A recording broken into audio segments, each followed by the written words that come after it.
Photo photo आले छान मी टाकले माणसाकडे राहुल अरे वाचका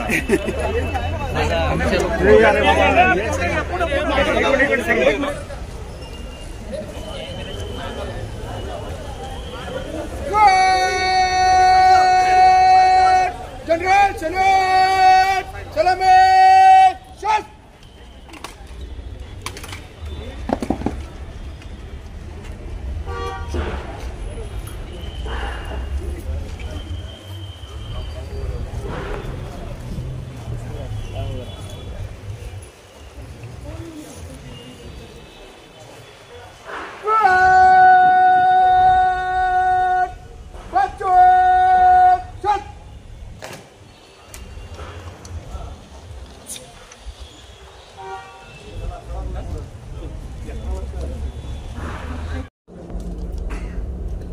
धर्मनिरपेक्ष आहे, सेक्युलर आहे, पण आपला भारत देश हा सर्व धर्मसमभावाची भूमिका घेणार आहे.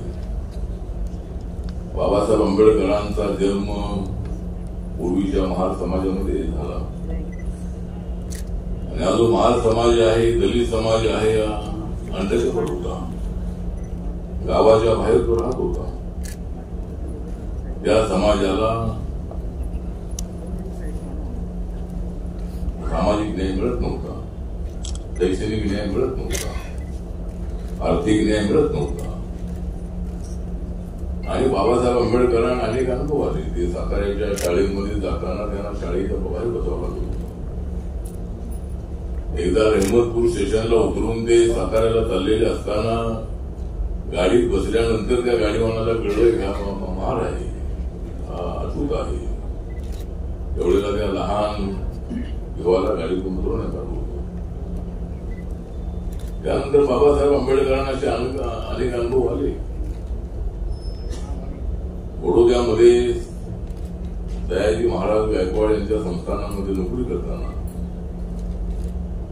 त्या ठिकाणी शिपाई फाईल फेकत होते लांब उभं राहून. तर हे सगळं जरी असलं, अनुभव आला असला तरी सुद्धा या देशाचं संविधान चांगल्या पद्धतीनं कोण लिहू शकतो. हे महात्मा गांधी आणि बाबासाहेब आंबेडकरांचे काही वैचारिक मतभेद होते. पण महात्मा गांधींनी पंडित जवाहरलाल नेहरूंना सांगितलं की या देशाच्या संविधानाचा ड्राफ्ट लिहिण्याची जबाबदारी जर बाबासाहेब आंबेडकरांना सोपवली तर या देशाचं संविधान समृद्ध होऊ शकतं, या देशाचं संविधान मजबूत होऊ शकतं. कारण बाबासाहेब आंबेडकर हे लंडनमधून बॅरिस्टर झाले होते. बाबासाहेब आंबेडकरांना अनेक डिग्र्या मिळाल्या होत्या.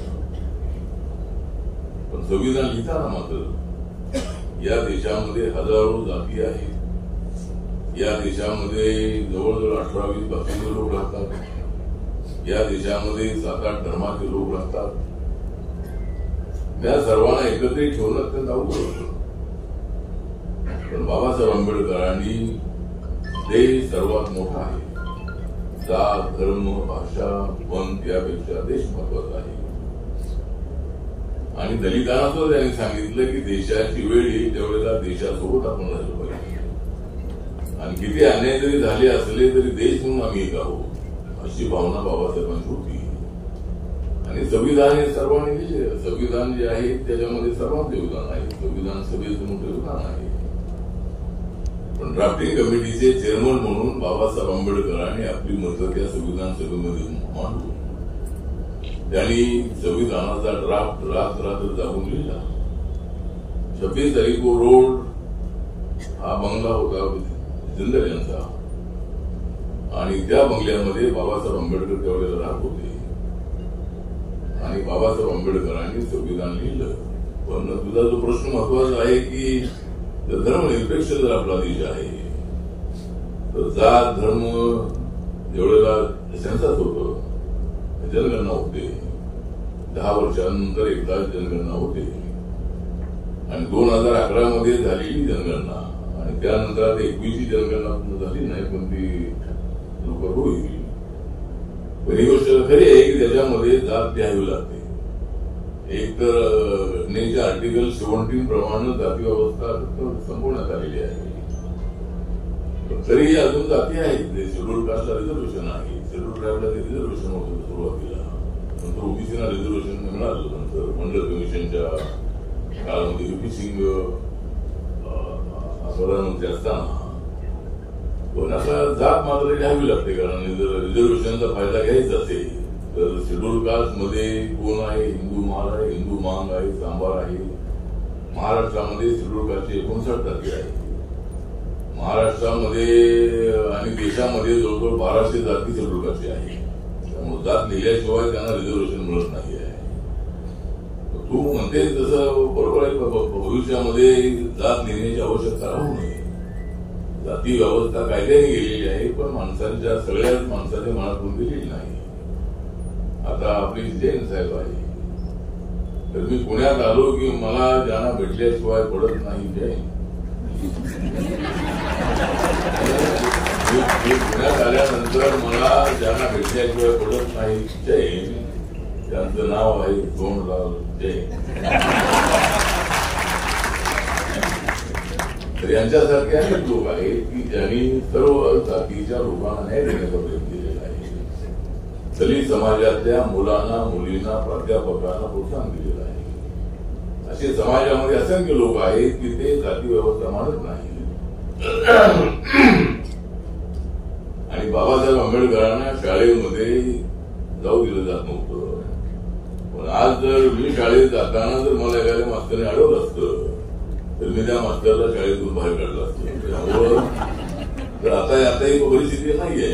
समाजामध्ये परिवर्तन होते हे मान्य केलं पाहिजे. अजूनही जाती व्यवस्था आहे. तर तुझा प्रश्न एवढाच आहे की जाती म्हणजे धर्मनिरपेक्ष असताना जाती काय लिहित आहे. तर पुढे कदाचित समाज एक झाला म्हणजे खालच्या माणसाला वर आणायचं असेल तर त्यासाठी रिझर्वेशन देण्यात आलेलं आहे. शाहू महाराज म्हणायचे की सगळे घोडे जे आहेत त्याच्यामध्ये काय सशक्त आहे, काय एकदम पोट त्याचा अपाळीला गेलेला आहे. त्याची शर्यत लावली तर तो अपाळी पोटाचा जो ज्याला खायला पूर्ण मिळालेला नाहीये तो घोडा तेवढा पकडू शकत नाही. म्हणून रिझर्वेशनची आवश्यकता आहे. ठीक आहे, तुझा प्रश्न चांगला आहे. भविष्यामध्ये असा जर एक संघ भारत उभा राहिला आणि बुद्धिझमच्या काळामध्ये असं होतं. बुद्धिझम देशामध्ये 2500 वर्षापूर्वी आल्यानंतर जाती व्यवस्था ही बुद्धिझमला मान्य नव्हती. आणि त्या काळामध्ये 2500 वर्षापूर्वी दारातील पुरुष होता. वैदिक धर्म त्या काळामध्ये होता, त्यामुळे चतुर्वर्ण सिस्टीम होती. पण त्यानंतर बुद्धिझम या ठिकाणी आला. सम्राट अशोकाने कलिंगाचे युद्ध जिंकल्यानंतर ते स्वस्त झाले. त्या कलिंगा भुवनेश्वर पासून 10-12 किलोमीटरवरती आहे. त्या ठिकाणी सम्राट अशोकाने असा विजय मिळवला की त्या ठिकाणी रक्ताच्या नद्या वाहत होत्या आणि मांसाचा चिखल झाला होता. एवढ्या लोकांना हिंसा म्हणजे एवढ्या लोकांना मारलं होतं.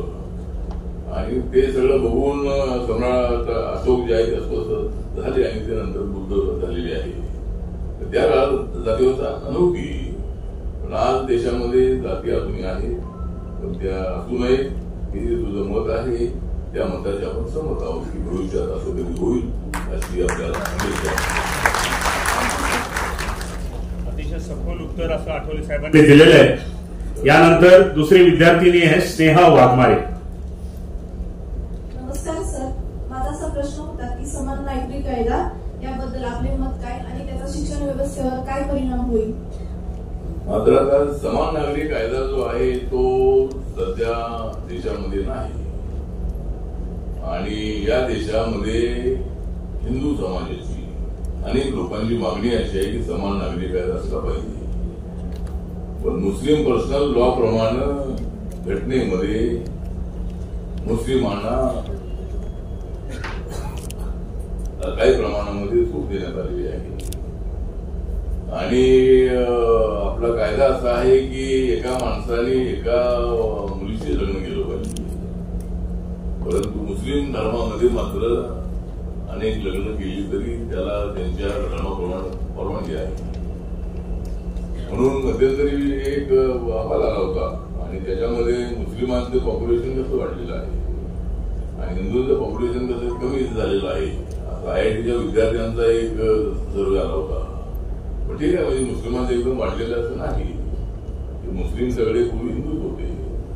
मोगल येण्याच्या अगोदर हे सगळे मुस्लिम, ब्राह्मण, क्षत्रिय, वैश्य, शूद्र समाजातले ते होते. मोगल आल्यानंतर ते सगळे हिंदू, सगळे म्हणजे जे काही हिंदू मुस्लिम झालेले आहे, ते काही बाहेरून आलेले मुस्लिम नाही आहे. पण समान नागरिक कायदा जो आहे, माझं मत असं आहे की हिंदू मुस्लिमांमध्ये जास्त वाद निर्माण होण्याचं एक महत्वाचं कारण आहे ते समान नागरिक कायदा. आम्हाला लागू आहे, त्याला लागू नाही, असं प्रश्नचिन्ह सातत्यानं हिंदू समाजातल्या लोकांमध्ये उभं राहतं. आणि हिंदू समाज आपल्या देशामध्ये सर्वात मोठ्या प्रमाणामध्ये पॉप्युलेशनमध्ये आहे. म्हणून माझं व्यक्तिगत मत असं आहे की जर हिंदू मुस्लिमांचा वाद मिटवायचा असेल आणि देशाची लोकसंख्या काय प्रमाणामध्ये कमी करायची असेल तर आपल्याला कॉमन सिव्हिल कोड जो आहे तो कायदा करणं अत्यंत आवश्यक आहे. आणि काही राज्यांनी तसा कायदा केलेला आहे. आणि अनेक मुलं असली की आता पूर्वीच्या काळामध्ये जेवढा कायदा नव्हता त्यावेळेला खेड्यामध्ये 10 मुलं, 12 मुलं, 14 मुलं, 15 मुलं म्हणजे आपल्या हिंदू समाजातल्या लोकांना मुलं असायची. त्यामुळं त्यानंतर शिक्षण आहे, बाकीचा कपडा लत्ता आहे, औषध पाणी आहे, सगळी इकॉनॉमी पुऱ्यात होते. त्यामुळं आपलं पॉप्युलेशन आजादी मिळाली त्यावेळेला 37 करोड काहीतरी होतं. आता 140 करोड आहे. 75 वर्षानंतर आपण 4 पटपेक्षा जास्त पॉप्युलेशन झालेलं आहे. त्यामुळे हे पॉप्युलेशन कमी करण्यासाठी हम दो हमारे दो अशा पद्धतीनं कायदा आलेला आहे. पण माझं मत असं आहे की हमारे हम दो और हमारा एक असा कायदा जर झाला, चायनामध्ये असा कायदा करण्यात आलेला आहे. चायनाने आपलं पॉप्युलेशन कमी केलेलं आहे आणि आज जगामध्ये भारत पॉप्युलेशन मध्ये सर्वात नंबर 1चा देश आहे. म्हणजे 140 करोडचा देश आहे. तर समान नागरिक कायदा असावा असं माझं मत आहे. काशी होगी कला जाती, मथुरा मस्जिद हो जाती, घर न होते शिवाजी तो हम सबकी सुन्नत हो जाती. यानंतर Kunal Suryavanshi.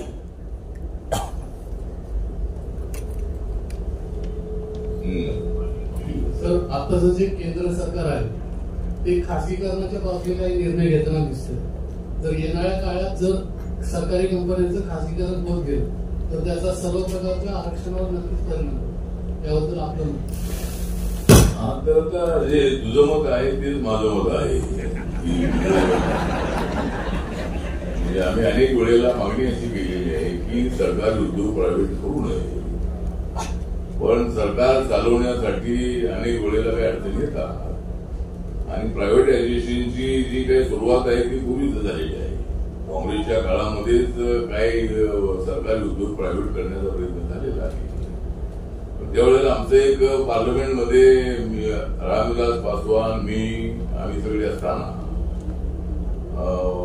SC/ST parliamentary forum त्या ठिकाणी आहे आणि त्याच्या वतीनं आम्ही मागणी केलेली आहे की जर सरकारी क्षेत्र प्रायव्हेट करू नये आणि जर करणार असाल तर त्यामध्ये रिझर्वेशन ठेवलं पाहिजे. म्हणजे जर प्रायव्हेट सेक्टर झालं तर रिझर्वेशन मिळत नाही आहे. मेरिटमध्ये आलेल्या काही तुरळक मुलांना त्यामध्ये प्रवेश मिळतो किंवा त्यामध्ये नोकरी मिळते. आता रिझर्वेशन आपल्याला शेड्यूल कास्टला 15% आरक्षण आहे. त्यावेळेला आपलं पॉप्युलेशन 15% होतं आणि 7.5% रिझर्वेशन हे ट्रायबल आहे आणि ओबीसीना 27% आरक्षण आहे. असं सध्या 49.5% आरक्षण आहे. तर हे 49.5% आरक्षण आणि आता 10% आरक्षण जे आहे हे आमच्या मोदी सरकारने इकॉनॉमिकल विकल सेक्शन जे आहे त्यामध्ये हिंदू आहेत, मुस्लिम आहेत, बुद्धिस्ट आहेत, शीख आहेत किंवा ख्रिश्चन आहेत, कुठल्याही जाती धर्माचे असो, जे ज्यांचं उत्पन्न वार्षिक 8 लाखाच्या आतमध्ये आहे अशा कुटुंबातल्या मुलांना मुलींना 10% नोकऱ्या द्यायच्या असा कायदा करण्यात आलेला आहे. त्यामध्ये ब्राह्मण आहेत, मराठा आहेत, लिंगायत आहेत, ख्रिश्चन आहेत, मुसलमान आहेत. म्हणजे त्याला धर्माचा आणि असा काही अडचण नाही आहे. तर सध्या ज्यांना आरक्षण मिळतंय, आता शेड्यूल कास्टचं पॉप्युलेशन 11च्या जनगणनेप्रमाणे 16.6% आहे. शेड्यूल ट्राईबचं पॉप्युलेशन 8.4% आहे. असे मिळून 25% आरक्षण आहे, 25% पॉप्युलेशन आहे. पण आपणाला आरक्षण मिळतंय ते 22.5% मिळतंय. आणि ओबीसीचं पर्सेंटेज किती आहे याचा आकडा नक्की अजून नाही. पण कालेलकर कमिशन नेमलं होतं, त्यांनी जो स्टडी केलेला आहे त्याप्रमाणे देशामध्ये 52% ओबीसी असावे किंवा आहे असा त्यांचा सर्वे आहे. पण अजून ओबीसीचं जे सेन्सस आहे तो होत नाही आहे. तर अनेक पक्षाचे लोक ही मागणी करतायत की ओबीसीचं सेन्सस करा. मी तर पार्लमेंटमध्ये मागणी केलेली आहे की जातीच्या आधारावर आपण सेन्सस करा, म्हणजे कोणत्या जातीचं किती पर्सेंटेज आहे हे आपल्याला करायचे. पण सरकारची अडचण अशी आहे की जाती व्यवस्थापन अनच्छ केलेली आहे. फक्त एससी एसटीचं जे जनगणना आहे ती जातीच्या आधारावर होते, पण ओबीसी आणि जनरल होत नाही आहे. आणि त्यापूर्वीच्या सरकारची अडचण अशी होती की दुसऱ्यांचं जातीच्या आधारावर सेन्सस करायचं असेल तर कायद्याने 17 आर्टिकल प्रमाणे जाती व्यवस्था संपवण्यात आलेली आहे, नष्ट केलेली आहे. मग जातीच्या आधारावर कसं आरक्षण करायचं सेन्सस असा एक प्रश्न सरकारच्या समोर आहे. म्हणून अजून जातीच्या आधारावर सेन्सस होत नाही आहे. तुझा महत्वाचा प्रश्न हाच आहे की सरकारी उद्योग हे प्रायव्हेट करू नये आणि केले तर त्यामध्ये रिझर्वेशन असलं पाहिजे अशी आपली मागणी आहे. त्यासाठी नक्की आमचा प्रयत्न सुरू आहे. प्रायव्हेट सेक्टरमध्ये एससी एसटीला ओबीसीला आरक्षण मिळालं पाहिजे. यानंतर शुभम फटांगळे.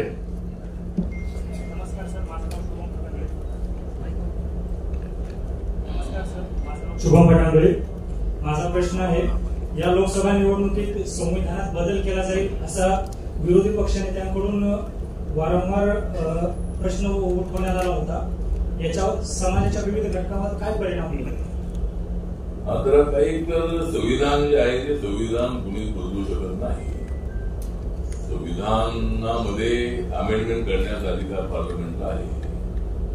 संविधानामध्ये नवे कायदे करण्याचा पार्लमेंटला अधिकार आहे. आणि पार्लमेंटमध्ये जे सरकार असतं ते सरकार एखादा कायदा करायचा असेल तर ते सरकार कॅबिनेटमध्ये निर्णय घेतं. त्यानंतर त्याचं बिल तयार होतं. ते बिल लोकसभेमध्ये येतं. लोकसभेमध्ये पास झालं की ते राज्यसभेत येतं. राज्यसभेमध्ये पास झालं की ते राष्ट्रपतींकडे जातं आणि राष्ट्रपतींच्या सहीनंतर तो कायदा होतो. तर संविधान बदलाची चर्चा लोकसभेच्या निवडणुकीमध्ये देशभरामध्ये मोठ्या प्रमाणामध्ये करण्यात आली. आणि नरेंद्र मोदींचं सरकार हे म्हणते की आम्हाला 400 पार आम्ही करणार आहोत. तर नरेंद्र नारा होता 400 पार. नरेंद्र मोदींचा नारा होता 400 पार. कारण त्यामुळे होणार होती काँग्रेस पक्षाची हार. त्यामुळे काँग्रेस पक्षाची हार जी आहे ती असा विषय नव्हता. मोदीजींना असं वाटत होतं की आपण महिला आरक्षण बिल पास केलेलं आहे. आपण 370 आर्टिकल हटवलेलं आहे. आपण बाबासाहेबांच्या अनेक स्मारकाची कामं पूर्ण केलेली आहे. आणि नरेंद्र मोदीजी हे बाबासाहेबांच्या संविधानाला माथा टेकून त्यांनी आता शपथ घेतलेली आहे. आता म्हणजे पण विरोधकांकडून मात्र मोठ्या प्रमाणामध्ये प्रचार झाला की संविधान बदलू शकतं, आरक्षण काढून घेतलं जाऊ शकतं. आणि त्यामुळं मोठ्या प्रमाणामध्ये समाजामध्ये संभ्रम निर्माण झाला. आणि आम्हाला जवळजवळ 35 ते 40 पर्यंत जागा मिळाल्या होती आमच्या महायुतीला. पण संविधानाच्या प्रचारामुळं त्या जागा फक्त 17 मिळाल्या. पण समाजाच्या हे लक्षात आलं नाही की बाबा संविधान मोदी असो की कुणी असो, संविधान कुणीच बदलू शकत नाही. पण लोकांना मात्र वाटलं की संविधान बदललं जाऊ शकतं. कारण बीजेपीचे विरोध आमच्या अंगठे बहादूर आयुष्याची तुम्ही अक्षरं केली. आमच्या अंगठे बहादूर आयुष्याची तुम्ही अक्षरं केली. त्या